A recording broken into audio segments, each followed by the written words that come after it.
Chooralmala Mundakkai township പുനരധിവാസത്തിൽ ആദ്യ കടമ്പയിൽ തന്നെ കല്ലുകടി ഉണ്ടായതോടെ ആശങ്കയിലാണ് യഥാർത്ഥത്തിൽ വയനാട്ടിലെ ദുരന്തബാധിതർ. അത്രമാത്രം പ്രാധാന്യത്തോടെ പുറത്തിറക്കേണ്ടിയിരുന്ന ഒന്നാണ് ഈ കരട് പട്ടിക എന്ന കാര്യത്തിൽ നമുക്കൊരു തർക്കവുമില്ല. പക്ഷെ എങ്ങനെയാണ് ഇത്രത്തോളം ഉദാസീനതയോടുകൂടി ഇങ്ങനെ ഒരു പട്ടിക ഇറക്കാൻ കഴിഞ്ഞത്? അതുകൊണ്ടാണ് ഈ പട്ടികയിലെ ഒഴിവാക്കപ്പെട്ടവർ, ഇരട്ടിപ്പിൽ വന്നവർ, അങ്ങനെ അർഹരായവർ ഒഴിവായി പോയതൊക്കെ ആ സാഹചര്യങ്ങളെ വിമർശിക്കപ്പെടുന്നത്.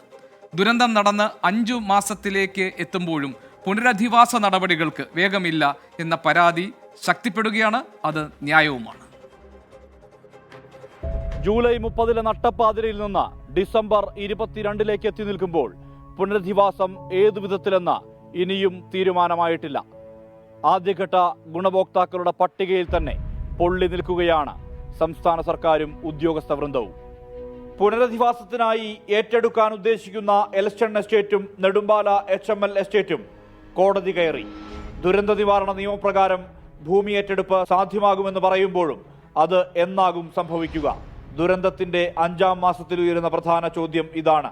കഴിഞ്ഞ മാസം 26-ന് ഇറങ്ങിയ സർക്കാർ ഉത്തരവ് അതിലുണ്ട് 10 നാളുകൾക്കുള്ളിൽ ആദ്യഘട്ട പുനരധിവാസത്തിന്റെ ഗുണഭോക്തൃ പട്ടിക തയ്യാറാക്കണമെന്ന്. മാനന്തവാടി സബ് കളക്ടർക്കായിരുന്നു ചുമതല. ഇരട്ടിയിലേറെ ദിവസമെടുത്തിട്ടും അപാകതയുടെ കടലാസുകൂട്ടങ്ങളായി ആ പട്ടിക മാറി.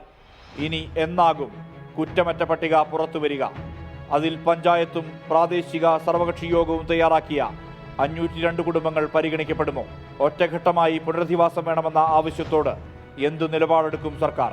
നമുക്കൊരു വീടാണ് ആഗ്രഹം, പിന്നെ അതിൻ്റെ കൂടുതലൊന്നും ആഗ്രഹിക്കുന്നില്ല. സർക്കാർ അങ്ങോട്ടും ഇങ്ങോട്ടും കളിക്കല്ലാതെ വേറെ ഒന്നും ആയിട്ടില്ല. ഡയാലിസിസ് രോഗിയാണ്. എനിക്ക് ആഴ്ചയിൽ 3 ദിവസം ഡയാലിസിസ് ചെയ്യണം, പൈസ വേണം. അത് ഈ ഗവൺമെൻറ്റുകാരുടെ 300 രൂപ നമുക്ക് അങ്ങനെ ട്രാൻസ്പോർട്ടിങ്ങിന് വരെ കഴിയുന്നില്ല. നിങ്ങളെ മുമ്പിൽ വന്നത് എന്താണെന്ന് വെച്ചിട്ടുണ്ടെങ്കിൽ ഞങ്ങൾ ഇതുവരെ ആ ലിസ്റ്റിൽ പെട്ടിട്ടില്ല. ഇന്നലെ ഞങ്ങൾ ചെന്ന് പറഞ്ഞപ്പോഴാണ് അവർ പറയുന്നത് അടുത്ത ലിസ്റ്റിൽ ചേർക്കുന്നത്. ഇത് എന്തുകൊണ്ടാണ് ഇങ്ങനെ വരുന്നതെന്നുള്ള ഞങ്ങൾക്കറിയില്ല. ഈ 4 മാസമായിട്ടും അവർക്ക് എന്തുകൊണ്ട് ഈ 3 പഞ്ചായത്തിലുള്ള ആൾക്കാരുടെ ലിസ്റ്റ് എടുക്കാൻ എന്തുകൊണ്ട് പറ്റുന്നില്ല? ദുരന്തത്തിനിപ്പുറം നിരവധി സഹായ പ്രഖ്യാപനങ്ങൾ ഉണ്ടായിട്ടുണ്ട്. വാഗ്ദാനം ചെയ്യപ്പെട്ട വീടുകൾ സ്വീകരിക്കാൻ സർക്കാർ തയ്യാറായിരുന്നുവെങ്കിൽ പകുതിയോളം പുനരധിവാസ പ്രശ്നങ്ങൾക്ക് പരിഹാരമുണ്ടാകുമായിരുന്നു. കർണാടക സർക്കാർ കത്തയച്ചതോടെയാണ് സംസ്ഥാന സർക്കാർ ഉണർന്നത്. വാഗ്ദാനം നൽകിയവരുടെ യോഗം വിളിക്കുമെന്ന് പ്രഖ്യാപിച്ചത്. സന്നദ്ധ സംഘടനകൾ തന്നെ 1000-ഓളം വീടുകൾ അന്ന് ഓഫർ ചെയ്തിട്ടുണ്ടായിരുന്നു. അത് കോർഡിനേറ്റ് ചെയ്ത് വേണ്ടപ്പെട്ടവർക്ക് കൊടുക്കാൻ പോലും കഴിയാത്ത സ്ഥിതിയിലാണ്. അതുപോലും കിട്ടില്ല എന്നുള്ളൊരു പ്രതീക്ഷയിലാണ് നാട്ടുകാർ മുഴുവനായിട്ടുള്ളത്. പഞ്ചായത്തിൽ നിന്ന് നമുക്കൊരു സർട്ടിഫിക്കറ്റ് തന്നു, നിങ്ങളുടെ വീട് താമസയോഗ്യമല്ല എന്ന് പറഞ്ഞ സർട്ടിഫിക്കറ്റ് തന്നു. എന്നിട്ടും ഈ പുതിയ ലിസ്റ്റിൽ, കരട് ലിസ്റ്റിൽ നമ്മുടെ പേരില്ല, ഞങ്ങൾ രണ്ടുപേരുടെയും പേരില്ല. അപ്പോൾ എന്തിൻ്റെ അടിസ്ഥാനത്തിലാണ്? ദുരന്തബാധിതർക്ക് സർക്കാർ പ്രഖ്യാപിച്ച ആശ്വാസ നടപടികൾ, പ്രതിദിന ധനസഹായം, വീട്ടുവാടക തുടങ്ങിയവയിൽ വിമർശനങ്ങൾ ഉണ്ടായെങ്കിലും പരമാവധി നിർവഹിക്കാൻ കഴിഞ്ഞിട്ടുണ്ട്. ഇതുകൊണ്ടൊന്നും പൂർണ്ണമാകുന്നില്ല. 2019 പുത്തുമല ദുരന്തം ഓർമ്മപ്പെടുത്തലാണ്. പുനരധിവസിപ്പിച്ച 52 കുടുംബങ്ങളുണ്ട് പൂത്തക്കൊല്ലിയിൽ. ദുരന്തബാധിത മേഖലയിൽ പുനരധിവാസത്തിൽ നിന്ന് നിഷ്കരുണം വെട്ടിമാറ്റിയ മനുഷ്യരുമുണ്ട്. അവരുടെ അവസ്ഥ അവർ തന്നെ പറയട്ടെ. എന്ന് പറഞ്ഞാൽ ഞങ്ങൾക്ക് ചോർന്നിട്ട് നിൽക്കാൻ വയ്യ. അതാണ് ആകെ ചോരാണ്. എപ്പോഴാണ് പൊളിഞ്ഞടി പോകുക അറിയില്ല. പിന്നെ വൈദ്യുതി ആണെങ്കിൽ കുട്ടികളൊന്നും തൊടാൻ വയ്യ. എപ്പോഴും എർത്തടച്ചും കൊണ്ട് മഴ കണ്ട് പെയ്തെടുത്തുള്ളി പുറത്തേക്ക് പോകണില്ല.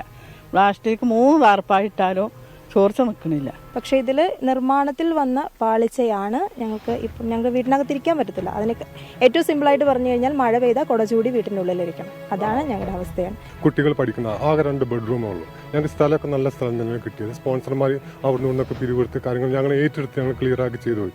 ഇനിയിപ്പോൾ ഇതിന് ഉത്തരവാദിത്തമുള്ള സർക്കാർ. ആ സമയത്ത് ഞങ്ങൾ അറിയില്ലായിരുന്നു. അന്ന് ഞങ്ങൾ വാടകയ്ക്കായിരുന്നു.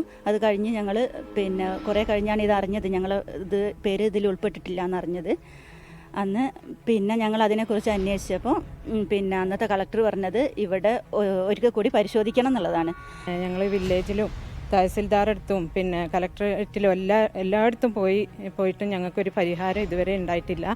അപ്പം ഞങ്ങൾക്ക് കിട്ടിയ റിപ്പോർട്ടാണ് ഇത്. വാസയോഗ്യമല്ല എന്നുള്ള റിപ്പോർട്ടാണ്.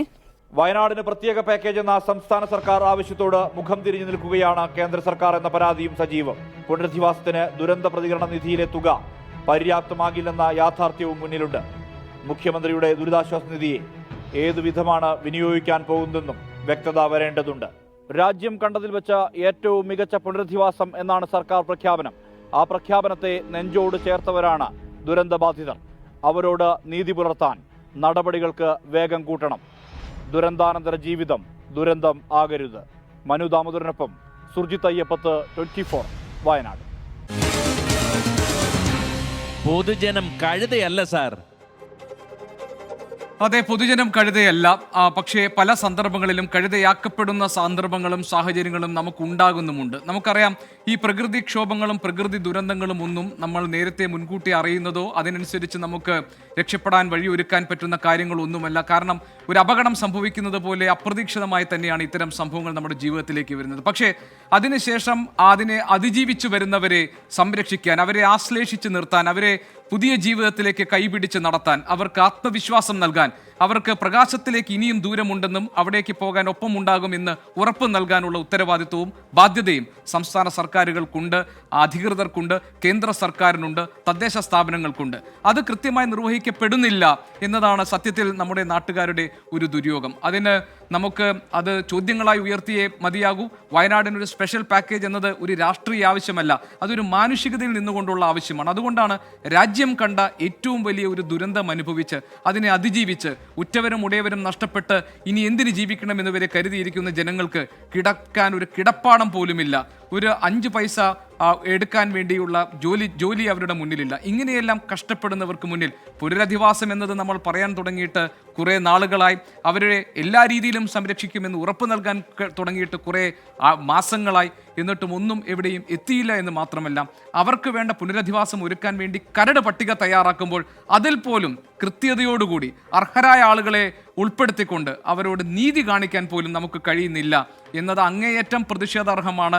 അതിലെ നടപടികൾ ഉണ്ടായേ മതിയാകൂ. സന്നദ്ധ സംഘടനകൾ, സുമനസ്സുകളൊക്കെ തന്നെ വീടുകൾ വെച്ച് നൽകാമെന്നെല്ലാം പറഞ്ഞ് രംഗത്തെത്തിയിട്ടും അത് ഏകോപിപ്പിക്കാൻ കഴിയാതെ വന്നിട്ടുണ്ടെങ്കിൽ അത് അധികൃതരുടെ വീഴ്ചയാണ്, അത് അധികൃതരുടെ പരാജയമാണ്. അതിനെതിരായി ഉയർന്ന ദൈന്യതയുടെ മാത്രമല്ല പ്രതിഷേധത്തിൻ്റെ ശബ്ദം കൂടിയാണ് നമ്മൾ വയനാട്ടിൽ നിന്ന് കേട്ടത്.